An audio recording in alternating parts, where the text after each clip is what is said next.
अस्सलाम वालेकुम दोस्तों, कैसे हैं आप लोग। आप सबको खुशामदीद कहूँगा। क्रिप्टो मार्केट की अपडेट के साथ आपके सामने हाजिर हैं। मार्केट की बहुत इंपॉर्टेंट एनालिसिस दोस्तों आज की वीडियो के अंदर होंगे और बिगर और स्मॉल टाइम फ्रेम हम दोनों को आज की वीडियो के अंदर देखेंगे। आपके सामने दोस्तों कि बिटकॉइन 25,000 के एरिया को बार बार रिटेस्ट कर रहा है और हर दफ़ा वहाँ से अभी तक जो है हमें रिजेक्शन मिल रही है। बट यहाँ पर डिफरेंट क्या हो रहा है अभी तक दोस्तों कि मार्केट बार बार ऊपर जा रही है, रेजिस्टेंस से रिजेक्ट हो रही है। बट यहाँ पर हमने माजी में जो देखा है और टेक्निकली भी जो होते हुए देखा है मार्केट में कि जब भी हमारा जो स्ट्रॉन्ग रेजिस्टेंस एरिया होता है या तो वो 3-4 दफ़ा जब मार्केट उसको टैप करती है, तोड़ने की ट्राई करती है तो वो कमज़ोर होकर टूट जाता है। अदरवाइज दोस्तों तीसरी या चौथी दफ़ा में मार्केट वहाँ से गंदी किस्म की रिजेक्शन ले लेता है और नीचे की सपोर्ट्स को जाकर ब्रेक करता है और फिर वहाँ पर हमें प्रॉपर रिट्रेसमेंट क्रिप्टो मार्केट में दिखाई देती है। बट अभी के लिए दोस्तों क्या हो रहा है यहाँ पर कि ना बिटकॉइन 25,000 के एरिया को प्रॉपर तरीके से तोड़ पा रहा है और ना ही वहां से प्रॉपर रिजेक्शन लेकर नीचे की सपोर्ट्स को ब्रेक कर पा रहा है। आपके सामने 1 घंटे के टाइम फ्रेम का चार्ट ओपन है। फिलहाल के लिए बिटकॉइन आपके सामने है कि अप ट्रेंड की ट्रेंड लाइन है, लिक्विडिटी ट्रेंड लाइन भी से कहते हैं हम लोग, और इसकी सपोर्ट ले रहा है 1 घंटे के टाइम फ्रेम में। तो अगर कोई स्कैल्प लेना चाह रहा है तो उसके लिए ये रेंज जो है एक तरह से एक हेवन बनी हुई है। छोटी छोटी काफ़ी स्कैल्प जो है आपको यहाँ मिल सकती हैं। और ओवरऑल देखें तो यहाँ पर अब तक प्रॉपर तरीके से 3 दफ़ा हमें सपोर्ट लेकर मार्केट ऊपर जाती हुई यहाँ पर दिखाई दी है। तो फिलहाल के लिए दोस्तों ये ट्रेंड लाइन जो है आपके लिए सपोर्ट का काम कर रही है। जब तक बिटकॉइन ने इसे 1 घंटे के टाइम फ्रेम के अंदर होल्ड किया हुआ है, यहाँ पर आप चाहो तो इसे स्कैल्प के लिए इस्तेमाल कर सकते हो। बट याद रखिएगा कि जहाँ पर आपकी कैंडल जो है वो इस ट्रेंड लाइन से नीचे क्लोज हो जाए तो वहाँ पर फिर अपना स्टॉप लॉस आपने इस रेंज का कंसिडर करना है। तो ये दोस्तों 1 घंटे के टाइम फ्रेम में एक छोटे से एनालिसिस थे जो स्कैल्पर्स के लिए मैंने फिलहाल के लिए कर दी है। अब चलते हैं बिगर टाइम फ्रेम के अंदर जहां पर हम प्रॉपर अपना सिनेरियो डिस्कस करेंगे कि आने वाले दिनों के अंदर मैं क्या एक्सपेक्ट कर रहा हूं और इसके अलावा क्या आपको होता हुआ दिखाई दे सकता है।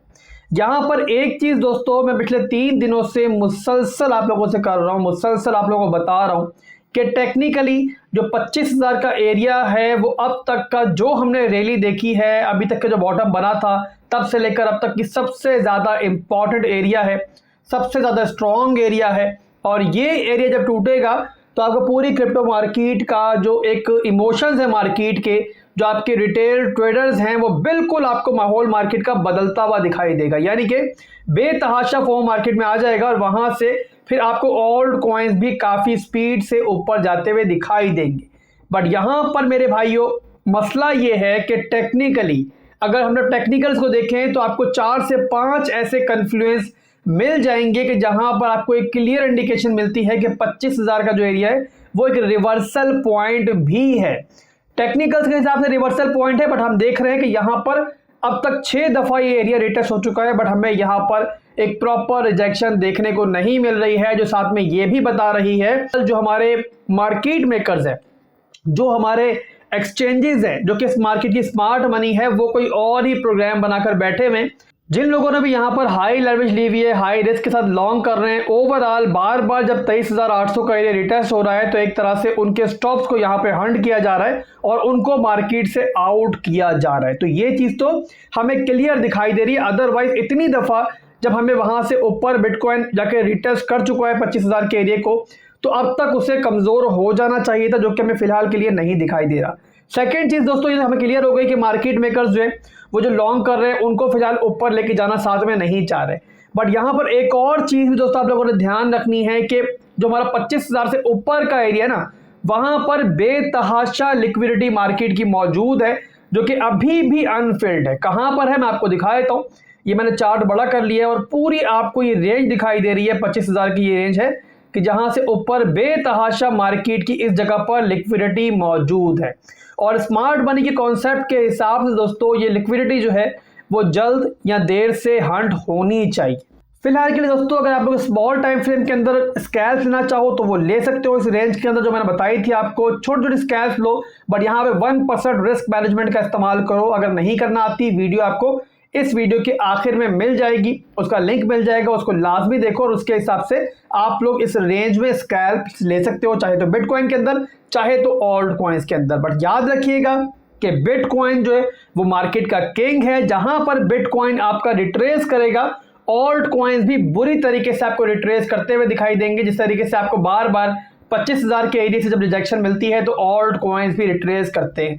जितनी अच्छी ट्रेड होगी, जितने अच्छे आपके टेक्निकल्स हो जाएं, जितनी आपकी साउंड आपके एनालिसिस हो जाएं, तब भी मेरे भाइयों ऑल्ट कॉइन्स फॉलो बिटकॉइन को ही करेंगे। चाहे कितना ही अच्छा आपको पैटर्न बनता हुआ दिखाई दे रहा हो, ब्रेकआउट होते हुए दिखाई दे रहे हो, बट एट द एंड अगर बिटकॉइन ड्रॉप करेगा तमाम ऑल्ट कॉइन मार्केट ड्रॉप करेगी। तो आप लोगों ने पहले बिटकॉइन को देख लेना है, जब अपने सपोर्ट से ऊपर जा रहा हो तो वहां पर फिर ऑल्ट कॉइन्स के अंदर आप एंट्री लोगे तो आपका सक्सेस रेट जो है वो बढ़ जाएगा। बिगर टाइम फ्रेम की बात करें दोस्तों तो फिलहाल लॉन्ग की अपॉर्चुनिटी कोई नहीं बनती है, और यहाँ पे लॉन्ग की अपॉर्चुनिटी कब बनेगी, या तो बिटकॉइन 22,500 की रेंज में है, वहां पर आप देख सकते हो। अदरवाइज उससे बेहतर पॉइंट दोस्तों जो फिलहाल के लिए वो वही पॉइंट है जहां से बिटकॉइन ने लास्ट टाइम भी बाउंस बैक किया है अभी, यानी कि हमारा 21,000 का एरिया।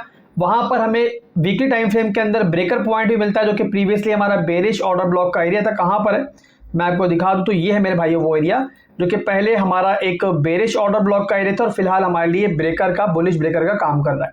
तो यहाँ पर हमें लॉन्ग की अपॉर्चुनिटी मिली थी पहले भी, और अब भी मार्केट यहाँ पर आएगी तो आप लोग यहाँ पर इस रेंज से नीचे स्टॉप लॉस के साथ जो है लॉन्ग देख सकते हो। अब यहाँ पर आप लोगों में से अक्सर का सवाल ये होता है कि आसिफ भाई क्या वाकई मार्केट 21,500 में दोबारा जाने वाली है? तो मेरे भाइयों फिलहाल ऐसी कोई कंफर्मेशन नहीं है, मैं फिलहाल आपको सिर्फ रेंज बता रहा हूँ कि कहाँ पर आपको लॉन्ग की अपॉर्चुनिटी मिल सकती है। अब यहाँ पर दोस्तों बिगर टाइम फ्रेम के अंदर मैं क्या सिनेरियो होता हुआ एक्सपेक्ट कर रहा हूँ और वहां पर आप लोग किस तरीके से फायदा उठा सकते हो, मैं आपको वो एक्सप्लेन करने जा रहा हूँ। इसके अलावा यहाँ बता दूं दोस्तों कि ये सिनेरियो मैं आपको पिछले 3 से 4 वीडियोस में भी बता चुका हूं, बट इस वीडियो के अंदर थोड़ा मजीद इसको एक्सप्लेन करूंगा ताकि आपको आइडिया हो कि वहां पर आपने क्या करना है। अब यहाँ पर दोस्तों डेली के अंदर आपको दिखाई दे रहा है कि बिटकॉइन को मुसलसल एक ट्रेंड लाइन से जो है वो यहाँ पर रिजेक्शन मिल रही है, यहाँ मिल रही है, यहाँ मिली है काफी दफा, यानी कि बिटकॉइन ने इस ट्रेंड लाइन से रिजेक्शन ली है।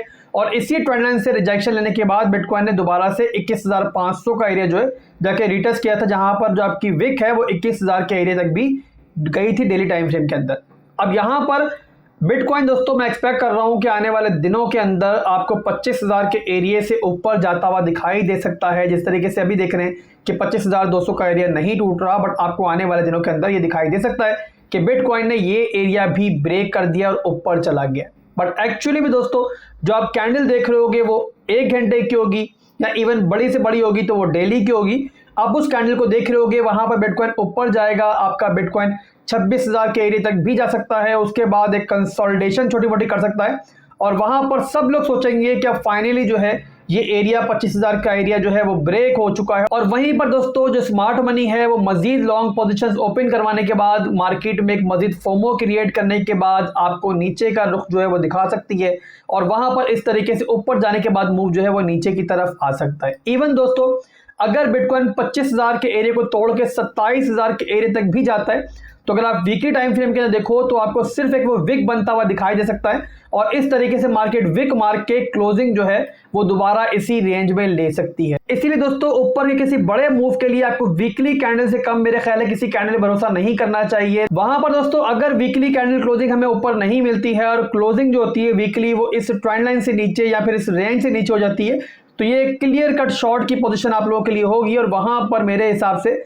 जो कोई भी शॉर्ट करना चाहे एक स्टॉप लॉस के साथ जो प्रीवियस हमारा हाई बना होगा उसके ऊपर स्टॉप लॉस लगा के वो नीचे के एरिया को शॉर्ट कर सकता है। और अगर दोस्तों ये शॉर्ट की हमारी प्ले बनी, हमारी शॉर्ट की ट्रेड बनी तो यहाँ पर जो टारगेट होगा वो पहला टारगेट ही हमारा 21,500 का होगा, यानी कि काफी बड़ा मूव होगा अगर ये टारगेट जो है हमारा बनता है।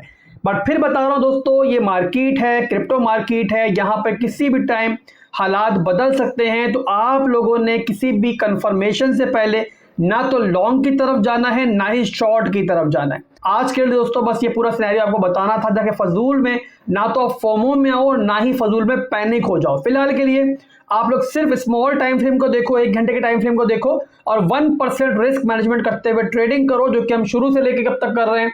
और साथ में दोस्तों जो आप लोगों ने मेरे साथ बाइंग की थी मार्केट में, SIP की थी, 70% का पोर्टफोलियो आप लोगों ने बाय किया हुआ है मेरे साथ, अगर तो फिलहाल उसको होल्ड करो। उसको ना तो हम अभी सेल करेंगे ना ही बिटकॉइन अगर 3-4 हज़ार डॉलर ऊपर जाता है तो सेल करेंगे। नेक्स्ट बुल रन में हमने वो बेचना है, तगड़ा प्रॉफिट कमाना है, तो उसके लिए उसको होल्ड करें। और बकाया जो हमारी SIP में 30% का हमारा मिड टर्म और लॉन्ग टर्म के लिए बाइंग का पोर्टफोलियो बाकी है उसको भी आप लोग होल्ड करो फिलहाल के लिए। और इंशाल्लाह मैं आपको बताऊंगा कहां पर उसको इस्तेमाल करना है। इसके अलावा जो आपने शॉर्ट टर्म ट्रेड्स के लिए अपने पोर्टफोलियो का हिस्सा रखा हुआ है यानी कि डे ट्रेडिंग के लिए, उसको आप लोग लेवल टू लेवल ट्रेडिंग के लिए इस्तेमाल जरूर करो, जहां मौका मिले इस्तेमाल करो। और अगर तो रिस्की ट्रेड्स लेनी है तो वो भी ले सकते हो, बट याद रखें दोस्तों कि 1% रिस्क मैनेजमेंट का जो फॉर्मूला है वो आपने किसी मौके पर भी अपनी शॉर्ट टर्म की ट्रेड्स के लिए इग्नोर नहीं करना। अगर उसको फॉलो करते रहोगे तो अपने उस पोर्टफोलियो को भी डबल कर लोगे, इवन ट्रिपल भी कर लोगे। बट अगर आपने 1% रिस्क मैनेजमेंट का फार्मूला इस्तेमाल नहीं किया और अपने रिस्क को बढ़ाया तो जो आपके पास मौजूद है वो भी यहां पर चला जाएगा। तो ये बात आप लोगों ने ध्यान में रखनी है। इसके अलावा 23 फरवरी को दोस्तों FOMC मिनट भी जारी होने हैं, तो उस दिन आप लोगों को थोड़ा ध्यान से चलना है। मार्केट में वोलेटिलिटी उस दिन आएगी और कोई भी ट्रेड अगर आपकी ओपन हो उस दिन तो बेहतर ये होगा कि या तो प्रॉफिट बुक कर लेना, और अगर कोई नई ट्रेड ओपन करना जरूरी हो तो उसके अंदर आप लोग स्टॉप लॉस का इस्तेमाल करो। इसके अलावा एक और बात दोस्तों आप लोगों ने हमेशा याद रखनी है कि मैं हो गया या कोई भी क्रिप्टो मार्केट का एक्सपर्ट हो गया, वो हरगिज क्रिप्टो मार्केट को कंट्रोल नहीं कर रहा। अगर हमारे एनालिसिस दुरुस्त जा रहे हैं तो इसका मतलब ये नहीं है कि हम कभी गलत साबित नहीं हो सकते। हमें भी क्रिप्टो मार्केट गलत साबित कर सकती है, और जब भी ऐसा हो तो इस क्रिप्टो मार्केट पे हमने अना नहीं पालनी होती। हमसे बहुत बड़ी मार्केट है, सिर्फ नए सिनेरियो के हिसाब से हमें ढलना होता है और नए प्लान के तहत आगे बढ़ना होता है। इसकी मिसाल दोस्तों बिल्कुल एक ऐसे हवाई जहाज की है कि जिसे अगर एक पायलट उड़ा रहा होगा तो आपको ये कम से कम कंफर्मेशन होगी कि वो पायलट जो है हमें बाहिफाजत हमें एयरपोर्ट पे उतार देगा। बट वहां पर भी दोस्तों अगर हालात मुखालिफ हो जाए, कभी हादसा होना हो तो हादसा हो जाएगा, वो एक्सपर्ट पायलट भी आपको नहीं बचा सकता। बट पायलट के साथ भी हादसा पेश आ सकता है। इसका मतलब ये नहीं है कि कोई भी नौसिखिया उठ के हवाई जहाज को उड़ाना शुरू कर देगा। अगर कोई नया बंदा हवाई जहाज को उड़ाएगा तो वो उसे जरूर क्रैश करेगा और उसके चांसेस क्रैश होने के 100 गुना बढ़ जाएंगे। वैसे मिसाल दोस्तों इस क्रिप्टो मार्केट की है कि अगर हम एज ए एक्सपर्ट आपको कुछ गाइड कर रहे हैं तो इसका मतलब कि हमारा एक्सपीरियंस में बता रहा है कि ये चीज हो सकती है। तो हमारी मिसाल भी दोस्तों उस एक्सपर्ट पायलट की तरह ही है जो जहाज को चला रहा है। मिसाल सिर्फ ये है कि वो जहाज को चला रहा है, हम आपको मार्केट के बारे में बता रहे हैं, और चांसेस यही होते हैं कि इंशाल्लाह मार्केट जो है हमारी एनालिसिस पे रिस्पॉन्ड करेगी और करती भी है। बट अगर दोस्तों मार्केट हमें कभी गलत भी साबित करती है, हमारा स्टॉप लॉस भी खा जाती है, तो हमें मार्केट से आना नहीं पालनी होती, बल्कि नए मार्केट के हिसाब से बस नया प्लान बनाना होता है। तो आज के लिए दोस्तों बस इतना ही था। उम्मीद करता हूँ वीडियो पसंद आई होगी। वीडियो पसंद आई है तो लाइक कर दीजिएगा और साथ में भाई को दुआ में याद रखिएगा। अल्लाह हाफिज।